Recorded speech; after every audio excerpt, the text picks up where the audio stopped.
उत्तराखंड प्रदेश में 2023 के अंत में प्रस्तावित निकाय चुनाव अब तक भी संपन्न नहीं हुए हैं, जहां की जिम्मेदारी प्रशासकों के हवाले है। वहीं अब सरकार ने त्रिस्तरीय पंचायतों को भी प्रशासकों के हवाले कर दिया है।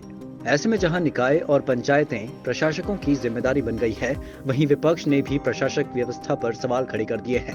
पूर्व पंचायत राज्य मंत्री प्रीतम सिंह का कहना है कि सरकार ने पहले निकाय और अब पंचायतों को भी प्रशासकों के हवाले कर दिया है। प्रदेश में सरकार की मंशा चुनाव कराने की नजर नहीं आती। साथ ही अगर सरकार निकाय और पंचायत चुनाव को एक साथ करने की सोच रही है, तो फिर व्यवस्था पर भी सवाल खड़े हो सकते हैं। वैसे तो सरकार को जो नगर निकाय का चुनाव है उसे अब तक संपादित करा देना चाहिए था, लेकिन सरकार न जाने क्यों चुनाव से भागने का काम कर रही है।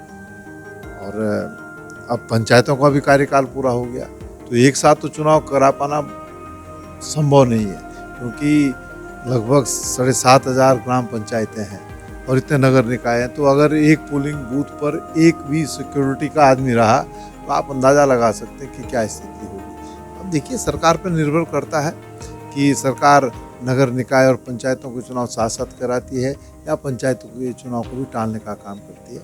कांग्रेस चाहे नगर निकाय का चुनाव हो चाहे पंचायतों का चुनाव हो, दोनों चुनाव को लेकर के तैयार है। हम चाहते हैं कि सरकार तत्काल प्रभाव से चुनाव कराने का काम करे। दूसरी तरफ कैबिनेट मंत्री डॉक्टर प्रेमचंद अग्रवाल का कहना है कि हमारा विचार तो यही है कि दोनों चुनाव एक साथ संपन्न हो, जिससे आम जनता को भी बार बार लगने वाली आचार संहिता में न उलझना पड़े।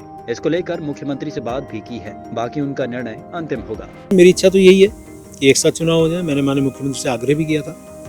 उसके दो कारण हैं। एक तो एक ही बार में आपकी आचार संहिता लगेगी, क्योंकि एक बार आचार संहिता निकाय को लेकर लगे, क्योंकि लेट हम हो ही गए। फिर हम त्रिस्तरीय पंचायत चुनाव को काम भी प्रभावित होते हैं। अनेकों आचार संहिताएं लगने के बाद विकास कार्यों में गति रुकती है। और दूसरा जो सबसे बड़ा कारण ये भी है कि कुछ लोगों ने अपने त्रिस्तरीय पंचायत जो है वहाँ भी उनके वोट हैं, और बाद में जब वो अपने शहरी क्षेत्र में आ गए वहाँ उन्होंने वोट अपने बनाए हैं। तो ऐसा यदि अलग अलग चुनाव होंगे तो वो इसका जो वोट का जो है सही मायने में मेरे हिसाब से वो गलत करते हैं कि वहाँ भी वोट डालते हैं और यहाँ भी वोट डालते हैं, जबकि एक ही जगह आपको वोट डालने का अधिकार है। तो उससे भी अपने आप ही रोकथाम हो जाएगी। तो मुझे ऐसा लगता है कि दोनों चुनाव एक साथ हो जाए तो ज़्यादा उपयुक्त हो।